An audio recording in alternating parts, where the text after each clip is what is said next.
Hari ini kita akan membahas salah satu kabar yang sedang hangat dan menyentuh kehidupan banyak rakyat Indonesia. Badai PHK massal yang kini melanda berbagai sektor industri di tanah air. Gelombang pemutusan hubungan kerja atau PHK ini membuat ribuan masyarakat kehilangan pekerjaan secara tiba-tiba. Tak hanya itu, antrean panjang pun terlihat di berbagai kantor BPJS Ketenagakerjaan.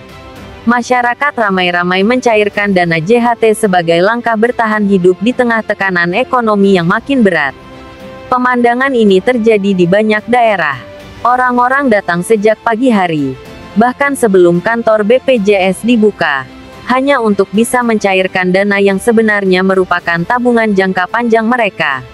Ini adalah situasi yang memprihatinkan, ketika dana jaminan hari tua harus dicairkan demi kebutuhan hari ini. Banyak dari mereka adalah buruh pabrik, pegawai retail, bahkan pekerja baru yang belum sempat menginjak 1 tahun bekerja. Industri padat karya seperti tekstil dan garmen disebut sebagai yang paling banyak melakukan PHK. Hal ini disebabkan oleh menurunnya permintaan ekspor, kenaikan biaya produksi, hingga berkurangnya daya beli masyarakat. Di tengah kondisi ini, masyarakat tidak hanya diam. Sejumlah kelompok buruh dan mantan pekerja mulai turun ke jalan.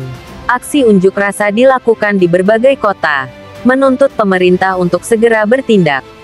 Mereka meminta solusi nyata, bukan janji kosong.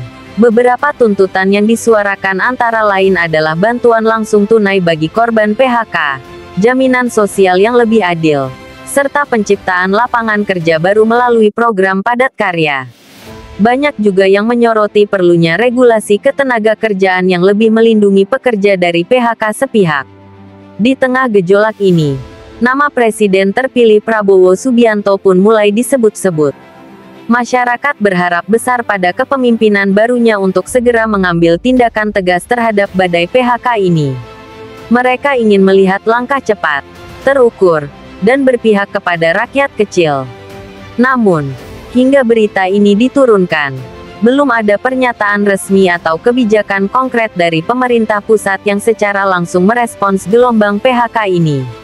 Beberapa pejabat menyebut bahwa tim transisi pemerintahan masih menyusun strategi ekonomi jangka pendek.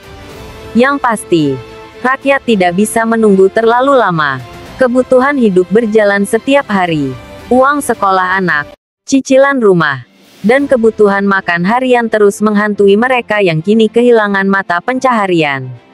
Pertanyaannya sekarang, apakah pemerintahan baru di bawah Prabowo mampu menjawab harapan rakyat? Apakah solusi akan datang sebelum krisis ini semakin meluas? Sobat Fabizar, situasi ini adalah pengingat bahwa stabilitas ekonomi bukan hanya soal angka di makroekonomi, tapi menyangkut langsung kehidupan jutaan rakyat. Kita berharap ke depan akan ada kebijakan yang benar-benar berpihak kepada rakyat kecil dan pekerja Indonesia. Jangan lupa tulis pendapatmu di kolom komentar. Apakah kamu atau kerabatmu juga terdampak PHK? Bagikan kisahmu di sini, supaya kita bisa saling menguatkan. Terima kasih sudah